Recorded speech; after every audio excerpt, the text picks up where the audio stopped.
क्या करें जब सिस्टम के सहारे कोई न्याय की गुहार लगाए और सिस्टम उसे फांसी के फंदे पर लटकने को मजबूर कर दे? क्या करें जब जेंडर देखकर कानून अपना न्याय दे और सजा एक व्यक्ति को केवल पुरुष होने की मिले? क्या करें जब एक महिला जज का कहर एक व्यक्ति पर सिर्फ इस कारण बरपे क्योंकि उसके सामने एक महिला ने आंसू छलका दिए? आज हम सिर्फ ये वीडियो बना सकते हैं, सिस्टम को कोस सकते हैं और सवाल खड़े कर सकते हैं, मगर अतुल सुभाष का क्या, उसके परिवार का क्या? आज हम सब उसके नाम की रट लगा रहे हैं, सोशल मीडिया पर पोस्ट कर रहे हैं, कमेंट सेक्शन में भर भर के सिस्टम को गालियां दे रहे हैं, मगर एक महीने बाद कौन अतुल को याद रखेगा? कौन इस मामले में अपडेट जानना चाहेगा?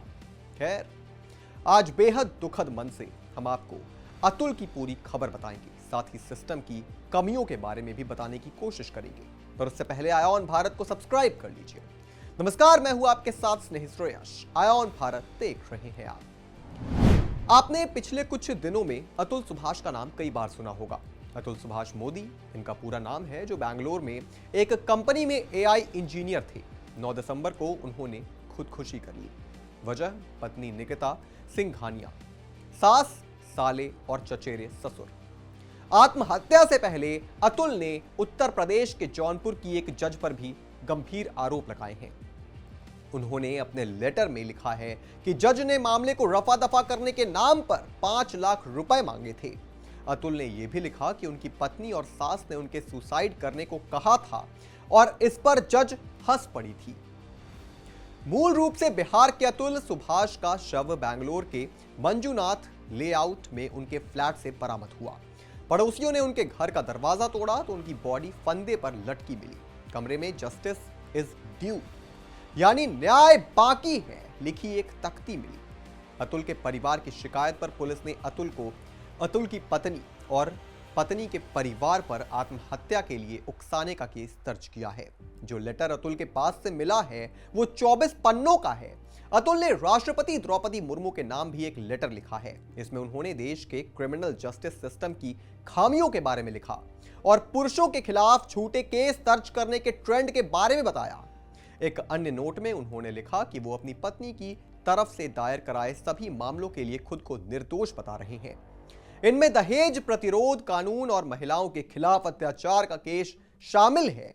उन्होंने कहा कि कोर्ट से रिक्वेस्ट करता हूं कि इन झूठे केस में मेरे माता पिता और भाई को परेशान करना बंद करें। अतुल ने एक वीडियो भी रिकॉर्ड किया था। वीडियो में अतुल ने सब कुछ पूरे विस्तार से बताया। उन्होंने कहा कि उन्होंने 2019 में एक मैट्रिमोनियल साइट से मैच मिलने के बाद शादी की थी। अगले साल उन्हें एक बेटा हुआ। उन्होंने कहा कि उनकी पत्नी और पत्नी का परिवार उनसे हमेशा पैसों की डिमांड करता था, जो वो पूरी भी करते थे, मगर लाखों रुपए अपनी पत्नी के परिवार को दिए थे। लेकिन जब उन्होंने और पैसे देना बंद कर दिया तो पत्नी ने 2021 में बेटे को लेकर बैंगलोर छोड़ दिया।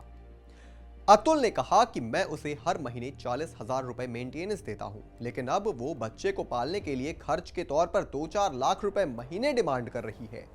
मेरी पत्नी मुझे मेरे बेटे से ना तो मिलने देती है, ना कभी बात कराती है।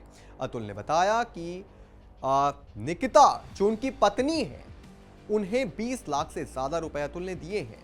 अगले साल पत्नी ने उनके और उनके परिवार के लोगों के खिलाफ कई मामले दर्ज कराए। इनमें मर्डर और अप्राकृतिक सेक्स का केस शामिल है। अतुल ने कहा कि उनकी पत्नी ने आरोप लगाया कि उन्होंने 10 लाख रुपए दहेज मांगा था, जिसके चलते उसके पिता को दिल का दौरा पड़ा और उनकी निधन हो गई। ये गंभीर आरोप है। अतुल ने कहा कि मेरी पत्नी ने यह केस सेटल करने के लिए पहले 1 करोड़ रुपए की डिमांड की थी, लेकिन जब बाद में इसे बढ़ाकर 3 करोड़ रुपए कर दिया। बताया कि उनकी पत्नी ने उनसे कहा था कि तुम सुसाइड करो, नहीं तो सुसाइड क्यों नहीं कर लेते तुम।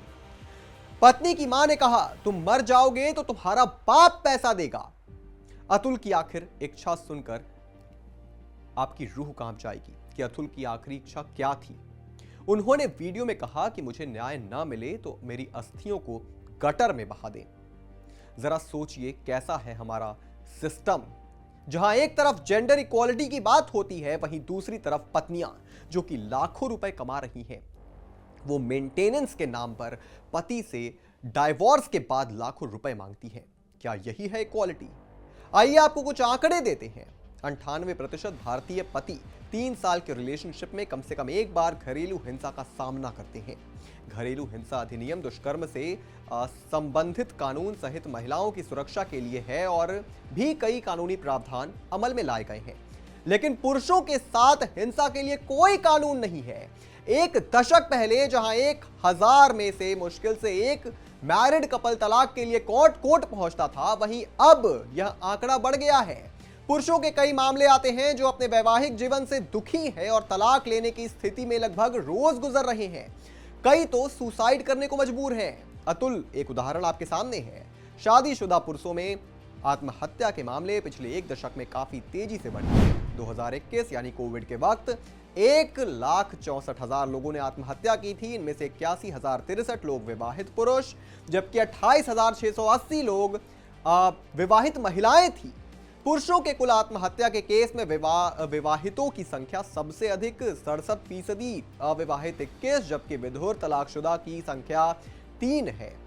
आत्महत्या के कारण में पारिवारिक समस्याओं को सबसे ऊपर रखा गया है।